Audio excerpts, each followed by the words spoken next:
Giorno 19 luglio del 1992. Non c'è un aiutino. È sicuro c'è una morte.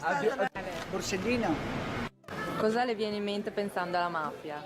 Corruzione. Esatto. Che i cittadini non si ribellano. Perché o non sono disinteressati. Sì, oppure anche per paura. Gli anni perché soprattutto i giovani adesso sono troppo comodi. Hanno poco voglia di reagire, basta vedere in politica che non si impegnano per niente.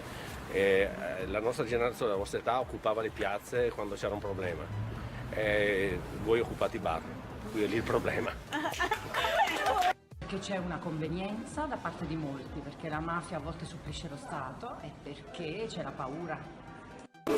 O que vocês pensam da máfia na Itália? Ou em geral?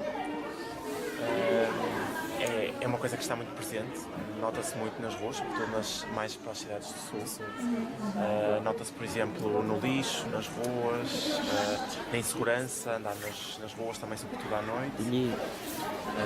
É um problema, é grave para a Itália, é uma coisa que deve ser resolvida urgentemente, mas que também é muito difícil combater. Sim. Acho que nós estrangeiros não vivemos assim tantas as coisas, mas dá para perceber. Mais perto, que existe. Sim. Se vê mais por fora. Sim, nós temos uma perspectiva diferente, apesar de tudo. Obrigada. Não. Secondo lei dove si concentra la mafia? La mafia è in tutto il mondo e non sono tutti italiani i mafiosi. Chiedi? Dove si concentra la mafia? Beh, sempre al sud. Napoli, di solito. Secondo me un po' dappertutto. Dove ci sono i soldi? Conosce Emanuela Loi? No. Emanuela Loi? Sì, io ho sentito parlare. Secondo lei ci sono più persone corrette o corrotte? Beh, se tu pensi al quadro in generale di tutta la popolazione, io credo proprio corrette. Se poi ne vogliamo considerare soltanto il quadro politico, allora ti posso dire anche corrotte. Secondo me ci sono più corrotti, perché tutti vogliono arricchirsi. Ok, e a cosa è successo il 23 maggio del 92? È morto Falcone, E come fai a saperlo? perché abbiamo fatto un progetto a scuola, questo sì. Ah, ok. Secondo lei è cambiato la crema?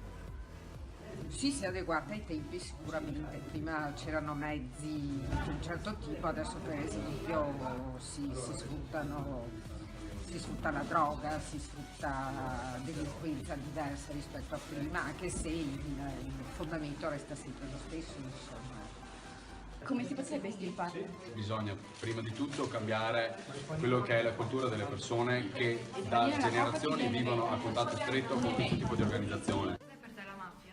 Un'organizzazione di persone che ha scopo di far male alla gente. Che cosa la rende così forte? Il fatto che ognuno copra le spalle al suo collega. Hai visto qualche film sulla mafia? Sì. Quali? Quello di Don Pugliesi, che praticamente è un don che aiuta i bambini ad uscire dalla strada, cioè a salvarsi dalla mafia, e alla fine viene ucciso.